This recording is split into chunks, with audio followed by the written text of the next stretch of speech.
Olá, eu sou o professor Maurício Fidelis e hoje nessa exposição eu vou falar um pouquinho sobre autismo e a prática da atividade física. Os benefícios da atividade física em pessoas com transtorno do espectro autista hoje é uma coisa indiscutível.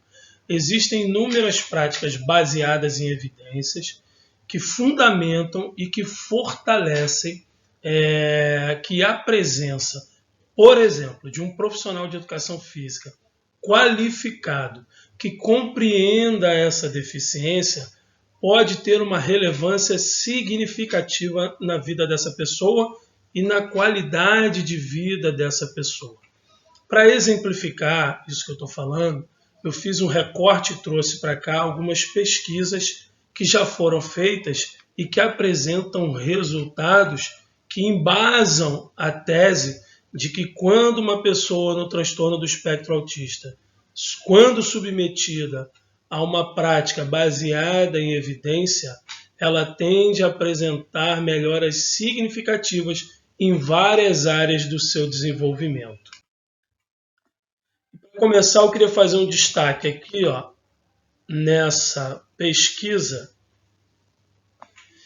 que fala que os comportamentos agressivos eles foram reduzidos quando esses indivíduos foram submetidos a atividades diárias de jogos durante 2 vezes na semana numa pista ao ar livre.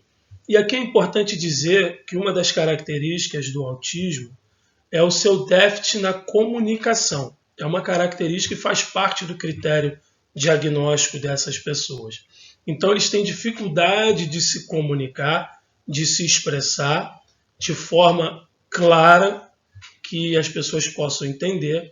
E quando esse comprometimento ele é relativamente severo, a agressão, muitas das vezes, passa a ser uma forma de linguagem, passa a ser uma forma de comunicar que determinadas questões naquele ambiente estão, de alguma forma, produzindo um incômodo, são aversivas, e como eles não conseguem dizer isso de forma clara, a agressão, por muitas das vezes, se torna o caminho de se expressar. Então, houve uma redução nessa questão. Nesse outro estudo aqui, nós podemos perceber uma melhora no comportamento motor. Então, vários estudos hoje embasam que mais de 80% da população que está inserida no transtorno do espectro autista apresenta algum nível de comprometimento, algum nível de déficit motor, inclusive algumas correntes de pensamento que defendem que isso deveria fazer parte também do critério diagnóstico dessa deficiência.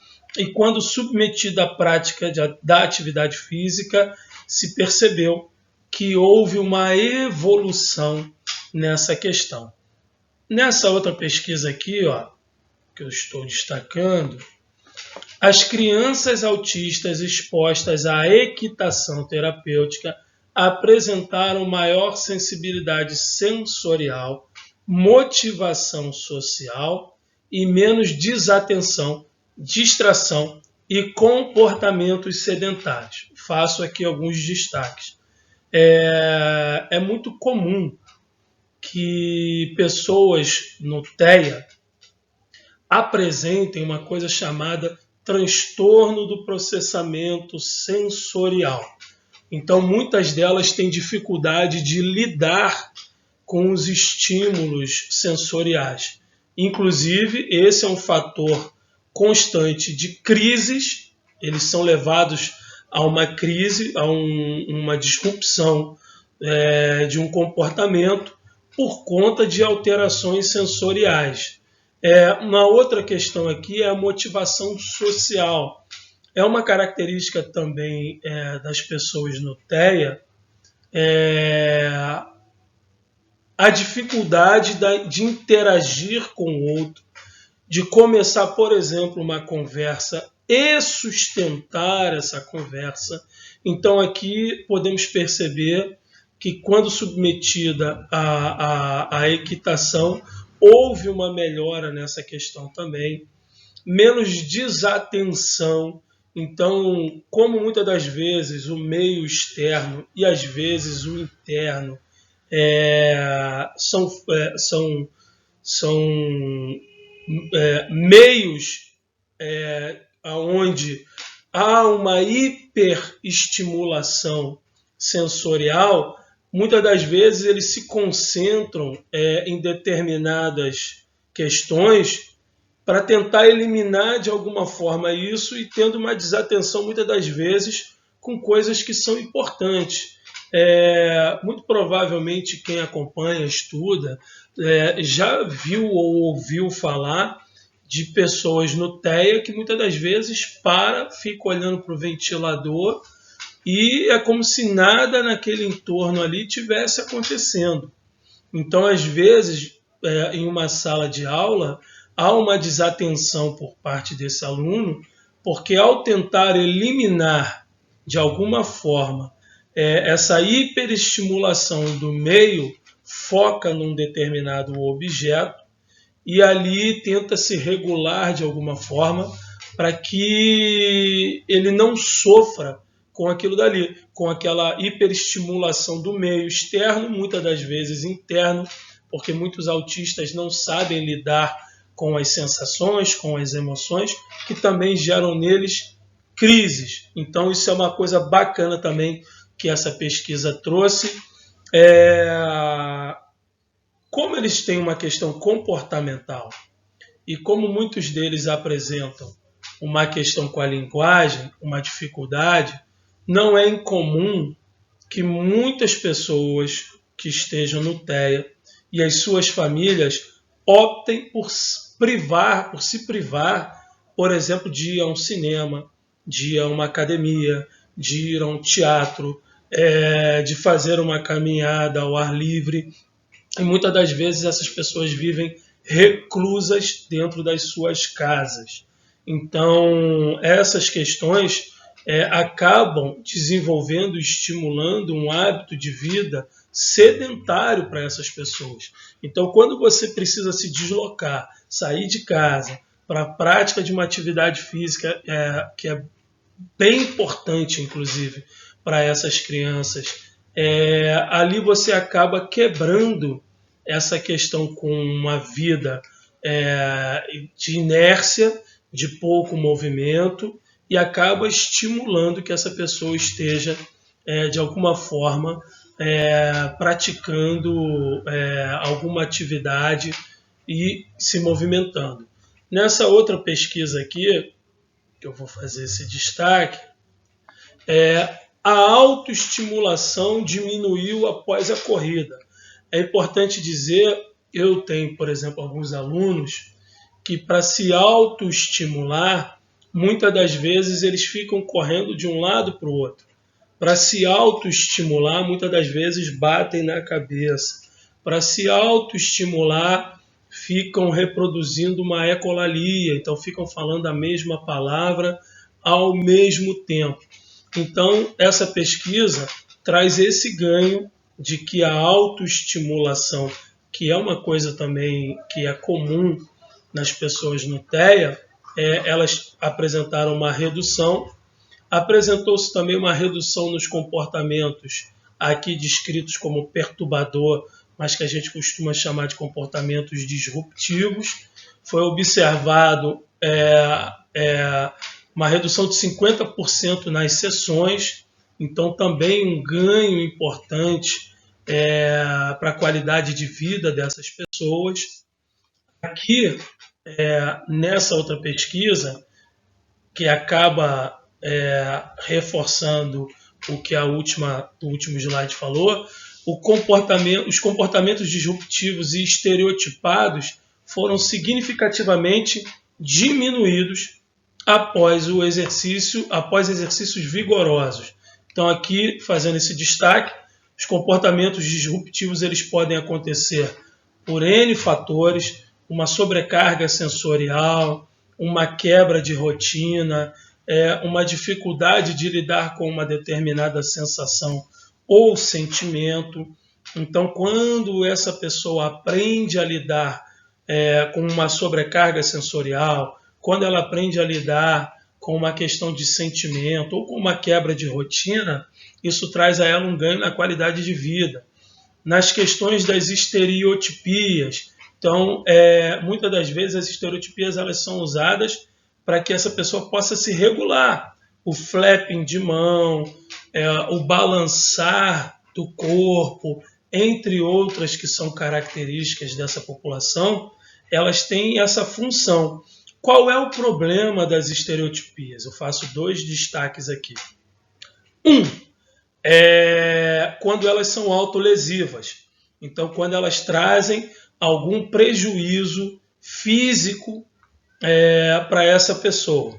Então, a gente precisa tratar dessa questão, muitas das vezes com um terapeuta ocupacional, é o profissional responsável, junto com o terapeuta ABA, por exemplo, e quando ela pode trazer para ele algum desconforto social. Então, muitas das vezes, essas pessoas estão dentro de um cinema, de um teatro, de um shopping, e não é incomum, por exemplo, fazer ecolalia vocal. Então, às vezes, ela começa a repetir a palavra e essa repetição, essa ecolalia, trazer para ela olhares julgadores, olhares de desconforto por conta desse comportamento inapropriado, e ao perceber isso, ela se sentir mal. Então, quando você consegue reduzir comportamento disruptivo e estereotipias, quando você aprende a usar essas estereotipias de outras formas, a controlar, isso também é importante para essas pessoas e traz uma qualidade de vida. Aqui nessa outra pesquisa, fala sobre a redução no tempo para completar uma meia milha em corrida e caminhada. Então é importante dizer que, como muitos autistas eles têm comprometimento na sua consciência corporal, e isso acaba trazendo prejuízo em outras questões como esquema corporal, lateralidade, tônus muscular, eles apresentam também uma dificuldade de organização espaço-tempo. O deslocamento desse corpo no espaço e no tempo. Então, quando você percebe que a criança começou a organizar de maneira qualitativa o seu tempo, por exemplo, numa corrida e numa caminhada, você começa a perceber que houve ganhos nessa estrutura que é muito importante para o dia a dia. Um exemplo é que quando você está apresentando ganho na escrita, quando a escrita está sendo desenvolvida, é importante que a criança tenha uma organização espaço-temporal estruturada. Então, quando isso é desajustado, quando isso é desestruturado, quando há um déficit nessa questão, por exemplo, aprender a escrever se torna um problema. Nessa outra pesquisa aqui, aponta que o estresse diminuiu significativamente após um programa de lazer. Também a qualidade de vida e a produtividade melhoraram. Então, assim, o cérebro do autista, ele é um cérebro hiperestimulado.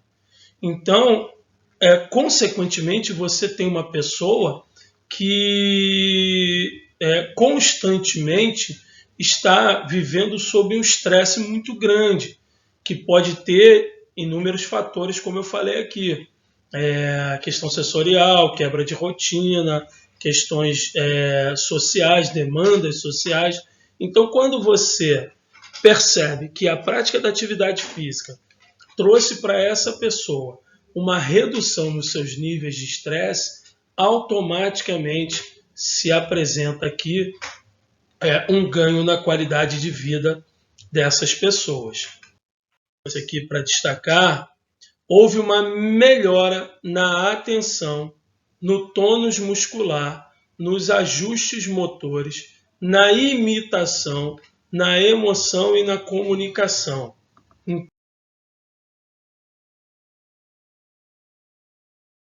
Então, não é algo incomum na vida de um autista, por exemplo, que ele apresente um problema no seu tônus muscular, como eu falei no slide anterior. Isso acaba comprometendo que ele apresente ajustes em determinadas questões motoras, que demandem dele, por exemplo, a organização de tônus muscular. Eles apresentam força, mas sustentar a força para uma determinada questão, para eles, muitas das vezes, é uma questão que é difícil de realizar. Outra questão, o ser humano, principalmente ali no início da sua vida, ele aprende por imitação. O autista, ele tem dificuldade com a imitação. Então, é importante que o profissional de educação física a todo tempo esteja estimulando esse indivíduo com a questão da imitação, porque isso também traz para ele ganhos que vão impactar, por exemplo, na sua autonomia. Eu mencionei no slide anterior a dificuldade que alguns deles têm com as suas emoções, de regular as suas emoções. Então, a prática da atividade física traz aqui para eles também um suporte nesse que é um déficit na vida deles. E a comunicação, que, como eu disse, faz parte de um dos critérios diagnósticos dessa população. Mais uma pesquisa que coaduna e fortalece aquilo que já foi falado sobre as estereotipias. Nessa outra pesquisa aqui, melhora no condicionamento físico e ganho de massa muscular. É importante fazer um destaque que, por conta da medicação, não é incomum que muitos autistas apresentem ganho de peso, porque a medicação ela tem um impacto direto na alimentação dessas pessoas. Não é incomum que muitas delas apresentem um apetite e uma fome desregulada, que eles queiram comer a toda hora e a todo tempo, e por conta disso apresentarem um ganho de peso que tem a ver com o ganho de gordura, do seu percentual de gordura. Então aqui nesse estudo a gente vê e faz esse destaque na questão do aumento de massa muscular, que a gente sabe que é importante.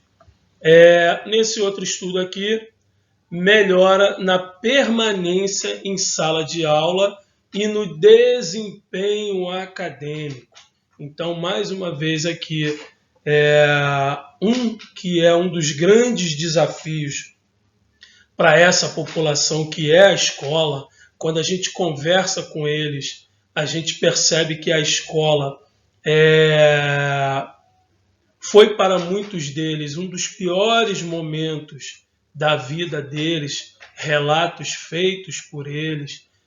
A gente percebe que, nesse sentido, a atividade física ela pode trazer um ganho também para a qualidade de vida dessa pessoa, no que diz respeito às questões sociais, nas questões psicológicas desse indivíduo. E, por fim, nesse último estudo, redução do comportamento antissocial. Nós falamos aqui que eles têm dificuldade de estabelecer relações e de sustentar essas relações. Então é importante que a gente diga que apesar dessa ser uma característica dessa deficiência, ela pode apresentar ganhos, melhoras, a partir de inúmeras intervenções, entre elas um bom programa de atividades físicas. Ok? Então, assim, com essa breve explanação, eu fiz esses destaques a partir de estudos que foram realizados, que evidenciam a importância do profissional de educação física na vida dessas pessoas. Ok? Obrigado.